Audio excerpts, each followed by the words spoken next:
भारत एक युवा देश है। लगभग 65% आबादी इस भारत देश की 35 वर्ष से कम आयु की, यानी कि एक युवा देश है भारत। और जब ये युवा शक्ति अपने मत अधिकार का प्रयोग करती है तो जाहिर तौर पर कई सारे चुनावी डायनेमिक्स को चेंज कर करके रख देती है।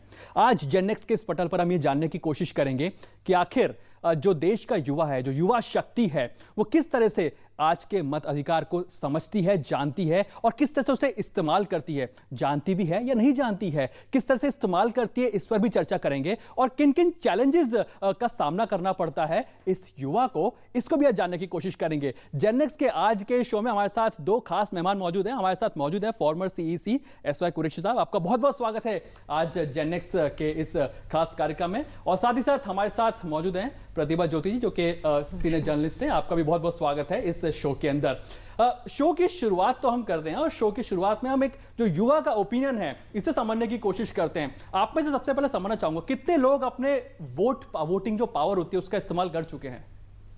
लगभग आप सभी कर चुके हैं। जब वोट डालने जाते हैं तो किन किन चीजों को जहन में रखते हैं आप? सबसे पहले हम एजुकेशन को सबसे ज़्यादा इम्पोर्टेंस देते हैं ताकि हमारा जो इलिटरेसी रेट है वो कम हो। एंड सेकंड चीज जो बहुत इंपॉर्टेंट है दैट इज हेल्थ। तो क्योंकि हेल्थ ये आपके इशू रहे हैं। कोई और इशू पे आपने वोट किया हुआ है? टेक्नोलॉजी सपोर्ट और हेल्थ इश्यूज सबसे ज़्यादा ज़रूरी है, और एजुकेशन। और कोई अपना पॉइंट रखना चाहे? आप रखना चाहेंगे अपना पॉइंट? एक्टिवनेस, किसी भी जो हमारे अपकमिंग जो पार्टीज हैं उनकी जो एक्टिवनेस है, पार्टिसिपेशन है उन पे। कुरैशी साहब, आपसे सीधा सवाल ये पूछना चाहूंगा कि चुनाव को कंडक्ट कराना ये एक बहुत बड़ा चैलेंज रहता है, या फिर जो वोटर पार्टिसिपेशन है, खास करके युवा वोटर है वर्ग है, इसका पार्टिसिपेशन बढ़ाना आपके लिए चैलेंज रहा है अभी तक? देखिए, दोनों ही चैलेंज होते हैं क्योंकि इलेक्शन को मैनेज करना तो बहुत बड़ा टास्क है। खासतौर से हिंदुस्तान का इलेक्शन, लोगों को अंदाजा नहीं है कि हमारे इलेक्शन का क्या साइज है। हमारे जो वोटर्स हैं वो यूरोप के पूरे 50 देश एक तरफ और इंडिया एक तरफ, तो बल्कि तब भी यूरोप 60% ही है। अफ्रीका के 54 देश एक तरफ हमसे कम है। नॉर्थ और साउथ अमेरिका के 43 देश हमसे कम है। बल्कि 90 देश की आबादी या वोटर पॉपुलेशन हमारी वोटर पॉपुलेशन के बराबर है। तो हमारा इलेक्शन कराना ऐसा होता है जैसे हम 90 देशों का इलेक्शन करा रहे हैं। और वो 90 देश की सिर्फ गिनती ही नहीं, हर किस्म की समस्या, हर देश की अपनी अपनी समस्याएं होती हैं। तो कोई समस्या ऐसी नहीं है जो उन 90 देशों में है जो हमारे यहाँ नहीं है। हमें उसको भी जूझना पड़ता है। और इसमें जैसे बच्चों के एग्जाम होते हैं कि 60% पे फर्स्ट डिवीजन और 75 पर डिस्टिंक्शन। हमारे लिए 75% अगर अच्छा इलेक्शन किया तो बेकार इलेक्शन है। 95% हमने किया तब भी ऑलमोस्ट बेकार है। हमारा तो 100% अच्छा होना चाहिए। यानी लास्ट वोटर को, लास्ट बूथ में लास्ट वोटर को ठीक तरह वोट देने का हक मिले, क्योंकि एक वोट से ही रिजल्ट बदल जाता है। हमारे तो रिसेंट हिस्ट्री में है कि हमारे एक नेता थे राजस्थान के, मिस्टर CP जोशी, सिर्फ एक वोट से हारे। और खुद कहते हैं कि अगर वो ना हारे होते तो बाद में लोकसभा के इलेक्शन लड़के सेंटर के लीडर ना बनते। तो एक वोट का डिफरेंस होता है। ऐसी सूरत में इलेक्शन मैनेजमेंट को ऐसा कहना है कि वो कोई बड़ी समस्या नहीं है, वो तो ठीक नहीं है। लेकिन इलेक्शन की समस्याओं में यूथ का पार्टिसिपेशन का कम होना हमारी समस्या है। पहले इलेक्शन कमीशन का एटीट्यूड ये था, और अभी भी कुछ लोग कहते हैं कि जब मैंने ये चीज़ शुरू की कि मैंने कहा कि हम देखते हैं कि शहरों में सिर्फ 25-30% लोग वोट देने आते हैं, तो हम वोटर एजुकेशन करेंगे।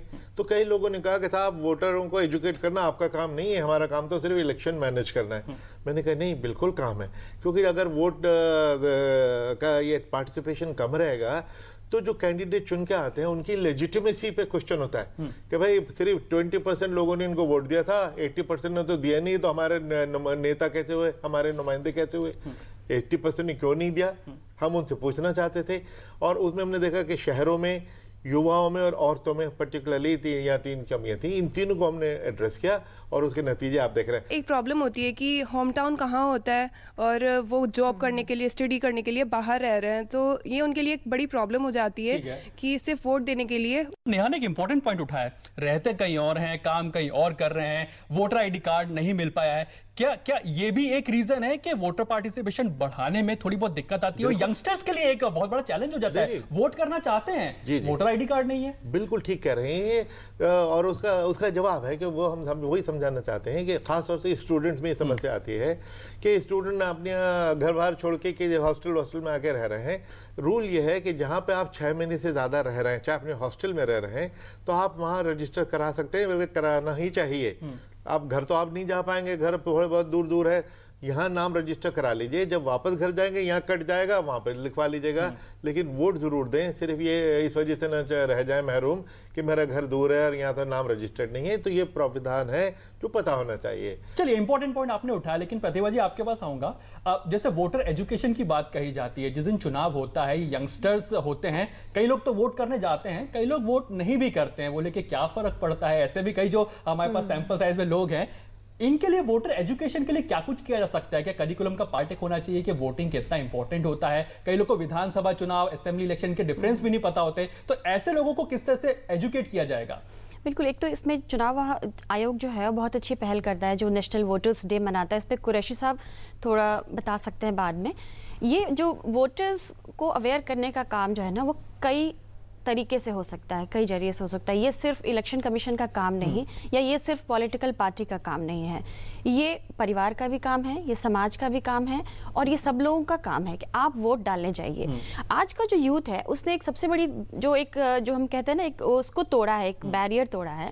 पहले क्या था कि हम फैमिली वोटिंग करते थे, है ना, परिवार में दादाजी ने जो कहा, माँ ने जो कहा, पिताजी ने जो कहा, तो हम वो वोटिंग करने जाते थे। अब जो आज का जो युवा है वो किसी की नहीं सुनता है, उसने तय कर लिया है, वो अपने उस पर देखता है, उसकी टेक्नोलॉजी, आजकल इन्फॉर्मेशन इतनी ज़्यादा है कि उसको सब पता है। वो घर में कुछ और बेशक बात करे, लेकिन जब वो वोट डालने जाएगा तो अपने हिसाब से वोट डालेगा। तो ये एक अवेयरनेस आ रहा है इसमें, लेकिन इसमें सबको मिल के करना है। कोई पॉलिटिकल, सिर्फ इसलिए पॉलिटिकल पार्टी उस टाइम सिर्फ चुनाव के समय आप करना शुरू करें, उससे बात नहीं बनती है। या इलेक्शन कमीशन भी सिर्फ एक नेशनल वोटर्स डे बना के एक औपचारिकता करके वो बैठ जाए, उससे भी बात नहीं बनती है। घर में इस पर बात हो, सोसाइटी में इस पर बात हो, स्कूल में, क्यूरिकुलम में, आपने सही कहा, क्यूरिकुलम में इसमें आना चाहिए। बहुत सा अभी मैं देखती हूँ 8वीं 9वीं क्लास के बच्चों को वो विधानसभा चुनाव, राज्य संसद के चुनाव, इसके बारे में बताया जाता है, लोकसभा राज्यसभा में क्या फर्क है, ये सब पढ़ाया जाता है। कुरैशी साहब, आपका इस बारे में तो मैं बिल्कुल बहुत बड़ा फैन हूं कि जो यंगस्टर्स को आपने जो वोटिंग के लिए आगे प्रेरित करना शुरू किया, जो वोटर्स डे की कवायद शुरू हुई थी, उसमें एक बहुत बड़ा हमने देखा बदलाव आता हुआ देखा था। क्या युवाओं का जो परसेप्शन है इलेक्शन में, अपना जो ये वोटिंग पावर है इसका इस्तेमाल करने का, ये कितना आपने परसेप्शन चेंज होता हुआ देखा युवाओं का? बल्कि ये दो तीन मुद्दे जो अभी उठे कि वोटर एजुकेशन और नेशनल वोटर्स डे, ये सब लिंक्ड अप है। और नेशनल वोटर्स डे का जन्म भी बड़ा इंटरेस्टिंग है। मैं एक दफ़ा भुवनेश्वर गया था, आप में से पता नहीं कोई उड़ीसा का क्या है नहीं, तो वहाँ पे एक सिविल सोसाइटी की एक मीटिंग, 25-30 लोग, उनमें से एक शख्स ने हाथ उठा के खड़ा करके कहा कि साहब 18 साल एक बड़ी ऐसी एज है जिसे हमें सेलिब्रेट करना चाहिए। मैंने कहा ये तो बड़ा अच्छा स्टेटमेंट आपने किया, वाकई सेलिब्रेट करना चाहिए, चलो सोचते हैं सेलिब्रेशन। तो वहाँ पे हम, मेरे एक अच्छे बड़े दोस्त और कलीग हैं डॉक्टर भगवान प्रकाश, यूथ के खास तौर से एक्सपर्ट हैं, वो यूथ मिनिस्ट्री में भी मेरे साथ थे। मैंने उनसे रिक्वेस्ट की कि आप एक प्लान बनाइए। एक हफ्ते के अंदर अंदर वो नेशनल वोटर्स डे का प्लान बन के आया, और 25 जनवरी को हमने नेशनल वोटर्स डे डिक्लेयर किया, और उसमें 8 लाख साइमल्टेनियस फंक्शंस में इन लोगों को वोटर कार्ड दे दिया। क्या बात है। तो उसके नतीजे में पहले इलेक्शन में 1 करोड़ 80 लाख के करीब वोटर को हमने कार्ड दिया 8 लाख फंक्शंस में। 8 लाख फंक्शंस ऑर्गेनाइज करना मामूली बात नहीं। बहुत स्वागत करूंगा इस बात का, मैं ताली बजा करके आपका स्वागत करूंगा। उस वक्त 35 देशों के चीफ इलेक्शन कमिश्नर हमारे यहाँ आए हुए थे, हम डायमंड जुबली सेलिब्रेट कर रहे थे। उन्होंने जब सुना कि ये 8 लाख फंक्शंस हो रही है, खर्चा कितना हुआ हमारे को, हमने कहा 0। बल्कि हमने जब गवर्नमेंट को लिखा, कैबिनेट सेक्रेटरी को मैंने लिखा कि हम 25 जनवरी को नेशनल वोटर्स डे सेलिब्रेट करेंगे, आप सबको कहिए कि हमें सहयोग दें। तो हमारे पास 3 महीने हमारे गुजर गए। एक हफ्ते पहले 25 जनवरी से उनका फ़ोन आया कि कुरैशी तुम्हारा प्रपोजल कैबिनेट के सामने आने वाला है, लेकिन 2 सवाल के जवाब दो आप। कि एक तो ये कि क्या आपको हॉलीडे चाहिए, नेशनल हॉलीडे, दूसरा उसमें पैसा कितना होगा। मैं हैरान, मैंने कहा हम तो ऑलरेडी चालू कर चुके हैं, इम्प्लीमेंट करने की बात कर रहे हैं, अब ये प्रपोजल था, हमारी गलती थी, हमने उसको तो, लेकिन हमारा लक्ष्य ठीक था, इंटेंशन। तो हमने कहा कि था हमको न हॉलीडे बिल्कुल नहीं चाहिए और न हमको 1 रुपया चाहिए। तो उन्होंने कहा आप 8 लाख फंक्शंस की बात कर रहे हो और रुपया नहीं है। मैंने कहा देखिए वोटरों को रजिस्टर करना तो हमारा काम है ही, हम उसको हैपहैज़र्डली इसको रेडिकली करते थे, इस बार हम इसको इवेंट बना के कर रहे हैं। वही पैसा हम खर्च कर लेंगे, सिस्टमेटिकली इवेंट कर लिया। पहले उसमें 18 मिलियन 1 करोड़ 80 लाख, अगले 2-3 में 3 करोड़ 80, 3 करोड़ 60 लाख वोटर दिए, तो 4 नेशनल वोटर्स डे में हमने 120 मिलियन यानी 12 करोड़ वोटर ऐड किए, यानी 4 ऑस्ट्रेलिया हमने 5 साल में ऐड कर दिए। तो अच्छा, अब दूसरी चीज़ युवाओं की पार्टिसिपेशन। जब हमने वोटर एजुकेशन शुरू की तो हम जानना चाहते थे, जो आप सवाल कर रहे हैं, हमने उसी सवाल से शुरू किया। हमने एक्सपर्ट ऑर्गेनाइजेशन से कहा कि मालूम तो करो कि ये वोट नहीं देते तो क्यों नहीं देते। तो नॉलेज, एटीट्यूड, बिहेवियर और प्रैक्टिस का सर्वे कराया। यानी फिर हमने देखा कि कुछ युवाओं ने कहा कि हमको मालूम ही नहीं कि 18 साल में हम वोटर हो सकते, या जिनको मालूम था उन्होंने कहा कि हमको प्रोसीजर नहीं मालूम, या जिनको ये दोनों चीजें मालूम थी उन्होंने कहा कि साहब आजकल के नेता सारे बेईमान हैं, चोर हैं, क्या करना पॉलिटिक्स में करना। ये बड़ी खतरनाक विचार है, सोच है, क्योंकि सारे नेता को तो हम एक साथ ब्लैक नहीं पेंट कर सकते। हमारे बड़े अच्छे नेता, हाँ, इंडिया कहाँ से कहाँ पहुंच गया, पॉलिटिकल लीडर्स की वजह से ही तो हुआ। क्योंकि ये ऐसी सिचुएशन हो कि आप you love democracy but you hate politicians, ये तो बड़ी अजीब सी बात है। पॉलिटिशियन के बिना तो है नहीं। तो हमने ये जो अगर इनकी जो गलत इनकी एक धारणा थी उसको एड्रेस किया वोटर एजुकेशन से। उसके बाद जो मिरेकल इन लोगों ने दिखाए हैं, इतने जो हाईएस्ट टर्नआउट आ रहे हैं, कैसे आ रहे हैं। बिल्कुल। अच्छा, आप देखते हैं अखबारों में अक्सर ये जर्नलिस्ट बैठे हैं, प्रतिभा जी भी ये करते हैं कि भाई वोटिंग पैटर्न क्या होगा, और बड़े सरप्राइजेस आते हैं। सरप्राइजेस क्यों आते हैं कि पहले जो पुराने वोटर हैं उनका तो ट्रेंड हमको पता थी, इन बच्चों का तो इनकी ट्रेंड हमें पता ही नहीं होता, किधर जाएंगे कुछ पता ही नहीं होता। जब स्टूडेंट जब कॉलेज में हैं तो वो तो बड़ा बढ़ चढ़ के उसमें पार्टिसिपेट करते हैं। आप दिल्ली इलेक्शन में भी देखते होंगे कि कितना उसको कवरेज मिलता है, अखबारों में, टीवी में, पूरा सबका ध्यान जाता है कि किस पार्टी ने चुनाव जीता। वहाँ पार्टिसिपेशन तो होता है लोगों का, लेकिन जब उसके बाद क्या होता है कि इनके लिए, युवाओं के लिए जो सबसे बड़ा मसला है वो उनका अपना करियर है। आज का युवा इतना जागरूक है कि उनको हर चीज़ वो कैलकुलेटेड है बिल्कुल। इस एज के बाद ये कॉलेज खत्म करना है, इस एज के बाद प्रोफेशनल कोर्सेज करना है, इस एज के बाद हमें नौकरी शुरू करनी है, इतने समय तक हमें गाड़ी खरीद लेनी है, इतने दिनों बाद घर खरीद लेना है। उसका कैलकुलेशन है। उसके पास उसको इस बात के लिए वक्त नहीं है कि वो वोट डालने ही जा रहा है, यही आप गनीमत समझिए कि वक्त निकाल के जा रहे हैं वो। उसके पास इस बात का वक्त नहीं है कि पॉलिटिक्स में शामिल हो। क्योंकि देखिए, हमने जो पॉलिटिक्स के बारे में जो एक धारणा बनाई है ना, हम देखते आए हैं अभी तक, जो पारंपरिक पॉलिटिक्स को जो देखते आए हैं अभी तक, जो वोट पढ़ते हैं जाति के नाम पर, समुदाय के नाम पर, रिलीजन के नाम पर, भाषाओं के नाम पर वोट डाले जाते हैं। यंगस्टर्स को लगता है कि कहाँ इन पछोड़ों में पढ़ना है, या अपना करियर बनाए। कहाँ उनको लगता है कि पॉलिटिक्स में उनके लिए करियर नहीं है। जो रास्ते हैं पॉलिटिक्स में जाने के, क्या कोई, आपने इसके बहुत कम उदाहरण मिलते हैं कि कोई अच्छा स्पीकर। क्या आप सब प्रतिभा मैम की बात से सहमत हैं कि यही रीजन है? हम क्या सोचते हैं कि अगर हम कोई एक लीडर चुन रहे हैं तो वो लीडर हम ऐसा चुने कि वो जो कंट्री आप जो को, सोचते हैं, आपकी जो उम्मीद है उस पर खरा उतर जाए। हाँ, वो उस उम्मीद को कायम कर सके, वो इतनी बड़ी मतलब पूरे पॉपुलेशन को वो डायरेक्शन दे सके कि हाँ, हमें ये चीज़ करनी है। ठीक है सर, ये जो 18 वर्ष की आयु रखी गई है मतदान के लिए, मैं पढ़ाती हूँ कॉलेज में, मुझे स्टूडेंट से ही डील करने का हैबिट में है। तो 18 ईयर्स के बाद बच्चे जैसे स्कूलिंग कंप्लीट करके आते हैं कॉलेज में, जैसे मैम ने एक पॉइंट कहा था कि करिकुलम में इसके बारे में इंफॉर्मेशन होनी चाहिए। बच्चे इसको एज अ टास्क लेकर के चलते हैं कि हाँ बस ये पढ़ लिया, ये कंप्लीट हो गया।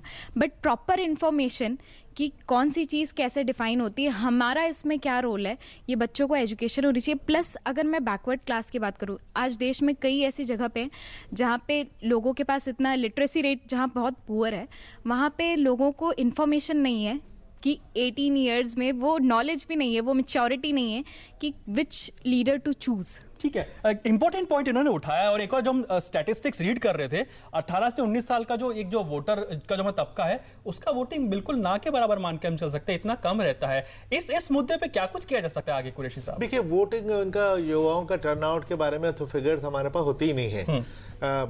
मेन एंड वुमेन की तो होती है, उसका हम रखते नहीं है। लेकिन हमारा जो इंडेक्स था कि इनकी पार्टिसिपेशन कैसी है, कि कितने यूथ रजिस्टर करते हैं वोटर लिस्ट पे। जिस वक्त हमने ये 5 साल पहले अभियान शुरू किया, उस वक्त तकरीबन 10 या 12% युवा 18 से 19 और 19 से 20 के 2 साल के सिर्फ 10 से 12% होते थे, रजिस्टर ही नहीं करते थे।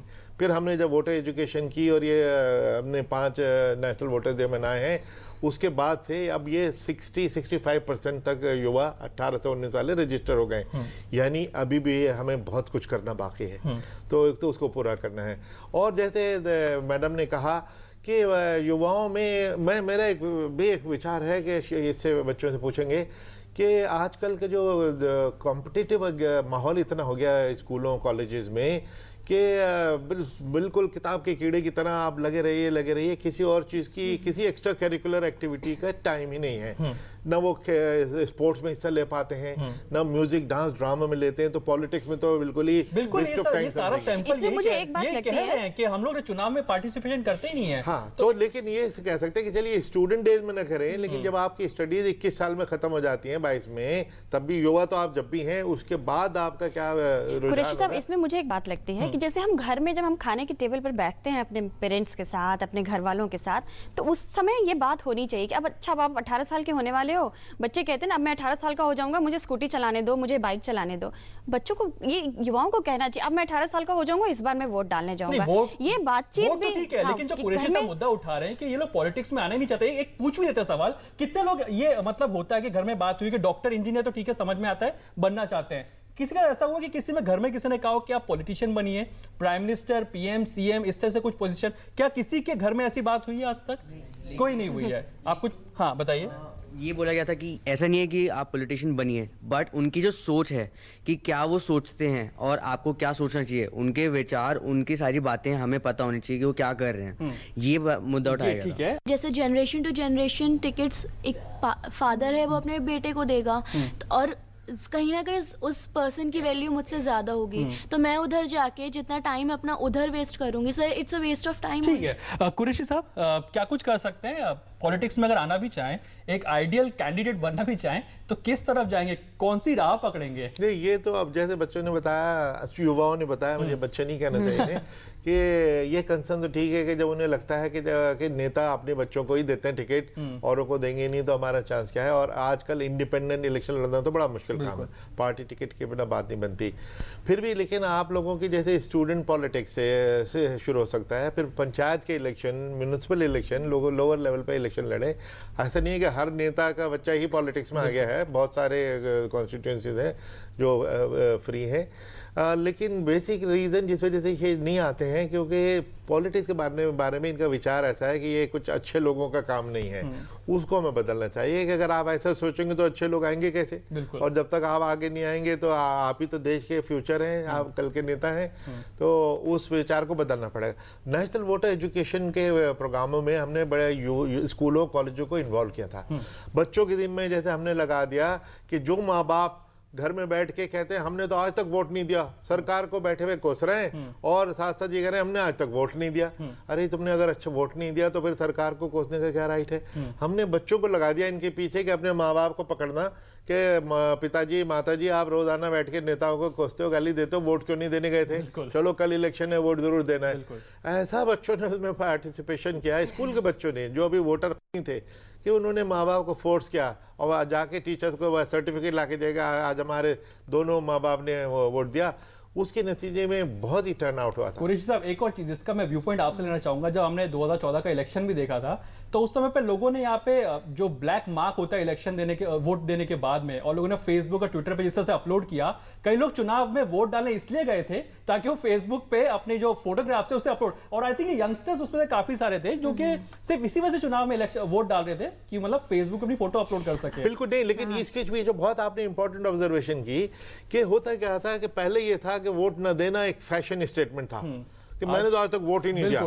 तो हमने कहा कि इसको तो हम बदलेंगे, अगर आपने वोट नहीं दिया तो बजाय आपको ब्रैग करने के हम आपको मुंह छुपाने पे मजबूर करेंगे। तो हमने दिल्ली में सबसे पहले कैंपेन किया था Pappu campaign, Pappu can't dance साला, वो जो गाना है ना उसका पैरोडी बना के पप्पू डजंट वोट। तो उसका नतीजा इतना अच्छा हुआ कि 15% वोटर टर्नआउट बढ़ा। जो लोग पहले कहते थे मैंने आज तक वोट नहीं दिया, वो अपना दिखाते मैं पप्पू नहीं हूँ, देखो मैंने वोट दिया, मैंने वोट दिया। क्या बात है। तो फैशन स्टेटमेंट बन गया वोट देना। और ये सोशल मीडिया का भी कमाल था कि लोगों ने जो उस पर डाला अपने उस पर, उसका रिस्पांस उनको मिलता था कि वाह बड़ा अच्छा किया। फिर वो पूछते थे किस लिए आपने किस पार्टी को दिया, तो ये तो नहीं खुलासा करते लेकिन किस लिए दिया, किन मुद्दों पे दिया। तो मुद्दों पर भी बातचीत होती है उन युवाओं के बीच में। फेसबुक पर वो बात करते थे कि किस मुद्दे पर उनको वोट डालना चाहिए, वो नेताओं के भाषण सुनते थे, उस पर अपनी प्रतिक्रिया देते थे। तो ये वाकई चुनाव आज का युवा लेकिन काफी स्मार्ट है, उसे पता है कि किन इश्यूज के लिए वो वोट डालने के लिए जा रहा है, उसकी स्मार्टनेस, शायद ये युवाओं ने वो स्मार्टनेस क्रिएट की है। एक बार इनका ओपिनियन और लेना चाहूंगा कि आखिर क्या इश्यूज होते हैं जिन इश्यूज के लिए ये लोग वोट करते हैं। पीछे से ज्यादा वॉइसेस नहीं आई है मेरे पास में। अनएम्प्लॉयमेंट एक बहुत बड़ी प्रॉब्लम है ये माइक सर। अनएम्प्लॉयमेंट आज के डेज में बहुत बड़ी प्रॉब्लम है। जातिवाद और संप्रदायवाद। डेफिनेटली एजुकेशन, लाइवलीहुड अच्छे से मिले हम लोग को, क्लीनलीनेस। और कितनी बार वोट कर चुके हैं अभी तक आप? मैं 2 बार वोट कर चुके हैं आप, ठीक है। आपका पॉइंट? एक्चुअली यूथ चाहता है कि वो जो भी जिस कैंडिडेट को हम सिलेक्ट कर रहे हैं वो हमारी प्रॉब्लम्स को समझे। एक जो एज डिफरेंस बहुत ज़्यादा होता है एक यूथ में। अच्छा, कैसा आप कैंडिडेट एक्सपेक्ट करते हैं? एक यंगस्टर कैंडिडेट खड़ा हो या फिर एक मैच्योर्ड सा एक कैंडिडेट खड़ा हो जिसका बहुत बड़ा एक एक्सपीरियंस और एक वो हो? किस तरह का कैंडिडेट आप एक्सपेक्ट करते हैं जब आप वोट डालने के लिए जाते हैं? हम एक मैच्योर ही करते हैं, बट जो हमारी प्रॉब्लम्स को भी समझे, जो यंगस्टर की प्रॉब्लम्स को भी समझे। एक जो एज डिफरेंस होता है तो वो बहुत सी बार, जैसे हमारा है अनएम्प्लॉयमेंट, एम्पावरमेंट, ये हमारी प्रॉब्लम्स है। और वो जातिवाद, संप्रदायवाद, हम इसमें कोई इंटरेस्ट नहीं लेते। सो मेन ये डिफरेंस आ जाता है कि वो हमारी प्रॉब्लम्स को बहुत सी बार समझ नहीं पाते। प्रतिभा जी, आपके पास आऊंगा, बहुत संक्षिप्त में समझना चाहूंगा अब कैंडिडेट्स क्या कुछ कर सकते हैं यूथ से कनेक्ट करने के लिए, क्योंकि कैंडिडेट्स भी बहुत इंपॉर्टेंट रोल प्ले करते हैं कि आप आइए वोट डालिए। तो ये कैंडिडेट्स कैसे कनेक्ट कर सकते हैं, क्योंकि इन्होंने अपना अनएम्प्लॉयमेंट का मुद्दा उठाया, जैसे ऐसे और भी कई सारे मुद्दे होंगे जो लोकल लेवल पे रहते हैं। जो नेहा ने एक जिक्र किया है ना, जो कि हमें जाति से, संप्रदाय से कोई मतलब नहीं है, ये बात सही है। अब युवाओं का इंटरेस्ट इन बातों में नहीं है। अब उनको इस बातों में मत फंसाइए कि मैं फलाने कास्ट का हूँ इसलिए आप मुझे वोट दे दो, मैं इस जाति का हूँ, मैं ये भाषा बोलता हूँ। उनको मतलब है कि उनका शहर साफ होना चाहिए, उनके शहर में डेवलपमेंट होना चाहिए, उनके शहर में या उनके देश में इन्वेस्टमेंट बढ़ना चाहिए, एम्प्लॉयमेंट बढ़ना चाहिए, नौकरियाँ बढ़नी चाहिए, IT सेक्टर का जो है उसमें उनको ज़्यादा अपॉर्चुनिटीज़ मिलनी चाहिए। तो जो कैंडिडेट है उसको ये, यदि उसको यूथ वोटर्स को लुभाना है, यदि उनका वोट पाना है, तो उनको युवाओं की तरह ही बोलना पड़ेगा। उनको अपने आप को उस एज में ले जाएं, 18 साल में वो कैसा सोचते थे, उस तरह से सोच के उनके दिमाग को पढ़िए कि आपका युवा मतदाता क्या चाहता है, आपके क्षेत्र का युवा मतदाता का क्या कंसर्न है।